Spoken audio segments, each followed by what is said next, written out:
বলল আচ্ছা ভাইয়া ঠিক আছে। তখন শফিক আঙ্কেল বলতে লাগলো, না বাবা এখন যাওয়ার দরকার নাই, সবে মাত্র তুমি বাসায় আসছো, আর কয়টা দিন যাক, তারপর না হই আমি তোমাকে নিজেই তাদেরকে দেখিয়ে দেব।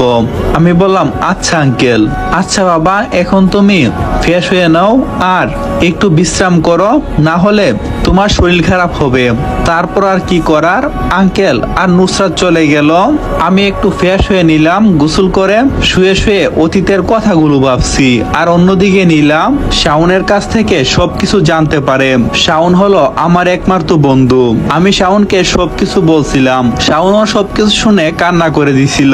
নীলা শাওনের কাছ থেকে সত্যিটা জানার পরে ও কান্না করতে শুরু করলো আর শাওনকে উদ্দেশ্য করে বলতে লাগলো, শাওন ভাইয়া আমি কি করলাম, আমি জেনে বুঝে নিজের ভালোবাসার মানুষটাকে এত অত্যাচার করলাম, তার একটা কথা আমি বিশ্বাস করলাম না, আমি মরে যাব, আমি এই জীবন রাখবো না।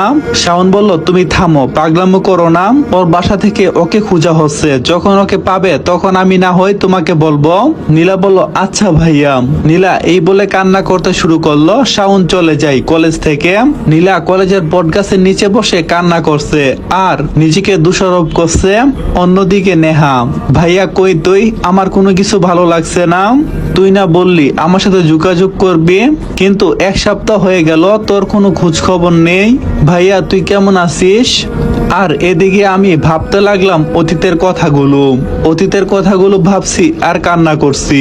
কখন যে দুইটা চোখ লেগে গেছে তা বুঝতে পারি নাই। একটু পর দেখি নুসরাত এসে আমাকে ডাকতে লাগলো, ভাইয়া এই ভাইয়া উঠো। আমি বললাম যা তো নেহা, আমি ঘুমাবো, আম্মুকে বলে দে আমি এখন খাবো না। আমার মুখে নেহা নামটা শুনে নুসরাত অনেকটাই অবাক হই আর আমাকে ডাকতে থাকে, আমি নুসরাত নেহা নাম। তখন আমি বলতে লাগলাম এই কে কে আমার রুমে, কে তুমি? তখন উঠে দেখি নুসরাত। আমি বললাম কিরে নুসরাত কেমন আছিস? আর আমার রুমে আম্মু তোমাকে খাবারের জন্য ডাকছে। আমি বললাম আচ্ছা তুই যা, আমি আসতেছি। নুসরাত বলল না আগে বলো নেহা কে। আমি বললাম আমি তো কোনো নেহাকে চিনি না, এইমার তো তুমি নেহা নেহা বলে চিৎকার করছো, আমি তা স্পষ্ট শুনতে পাচ্ছি। আমি বললাম কেউ না। মনে মনে আবার ভয় হতে লাগলো, ও যদি আবার শফিক আঙ্কেলকে সবকিছু খুলে বলে দেই, তারপর তো ওনারা আমাকে অবিশ্বাস করবে। না আমি বরং নুসরাতকে সবকিছু খুলে বলি, নুসরাত আমি তোকে কিছু কথা বলতে চাই। নুসরাত বলল আচ্ছা ভাইয়া তুমি বলো। আমি বললাম আমার মাথায় ছুঁয়ে কথা দে, তুই কাউকে বলবি না। নুসরাত বলল আচ্ছা ভাইয়া আমি কাউকে বলবো না। তারপর আমার সাথে ঘটে যাওয়া সব ঘটনা আমি নুসরাতকে খুলে বলতে লাগলাম। আমার সাথে কি কি হয়েছে তা নুসরাত শোনার পর ও কান্না করে দিয়েছে। আর নুসরাত বলতে লাগলো ভাইয়া মানুষ এতটা স্বার্থপর কেমনে হতে পারে, বুঝলাম মেঘলা আপু তোমাকে ভালোবাসে, তাই বলে কি তোমার সাথে এরকম কোনো কিছু করবে? ছি লজ্জা হই, এসব মেয়ের জন্য সমাজে আমরা মুখ দেখাতে পারি না। নুসরাত কান্না করতেছে আর আমিও এদিকে কান্না করতেছি। আমার কান্না দেখে নুসরাত বলতে লাগলো ভাইয়া তুমি কান্না কইরো না, প্লিজ তুমি কান্না কইরো না।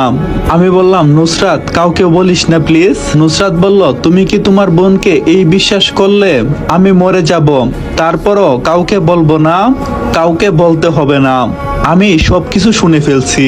ঠিক তখন দরজার পিছ থেকে বের হয়ে এলো শফিক আঙ্কেল, যাকে দেখে আমি বড় ধরনের একটা শট খেলাম।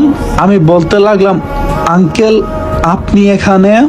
আমি উঠতে যাব, তখন আঙ্কেল বলল উঠতে হবে না, শুয়ে থাকো।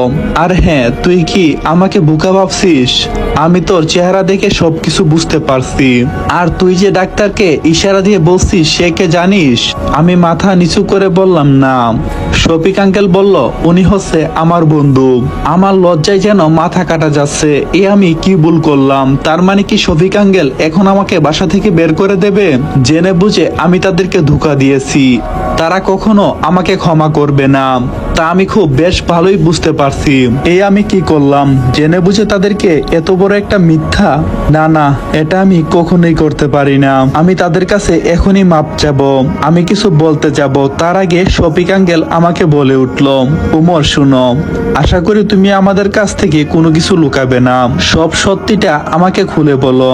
আমার একটা বদ অভ্যাস আছে, আমি কখনো মিথ্যাকে প্রশ্রয় দিই না, আশা করি সব সত্যটা আমাকে খুলে বলবা। তখন আমি আমি শফিক আঙ্কেলকে সবকিছু খুলে বললাম, কেন আমি আমার আসল পরিচয়টা সবার কাছ থেকে গোপন করছি, কেন আমি আজকে এত অবহেলিত। A to Z আমি তাকে খুলে বললাম, কারণ আমি আমার পরিচয় দিতে চাই না কাউকে। আমি বাঁচতে চাই না তাদের দেওয়া পরিচয় দিয়ে। আমি নতুন করে বাঁচতে চাই আঙ্কেল। জানি আমার কথাই আপনারা কষ্ট পেয়েছেন, বিশ্বাস করেন আঙ্কেল, তাছাড়া আমার হাতে কোনো অপশন ছিল না। আঙ্কেল বলল, বুকা ছেলে, বাপ কখনো ছেলেকে ক্ষমা না করে থাকতে পারে, এসব কি তুই শুনছিস? আর তুই কি আঙ্কেল আঙ্কেল বলছিস? তুই আমার ছেলে উমর, আজ থেকে তুই আমাকে আব্বু বলে ডাকবি। আমার চোখ দিয়ে যেন পানি পড়ছে, একদিনে এতটা বিশ্বাস করতে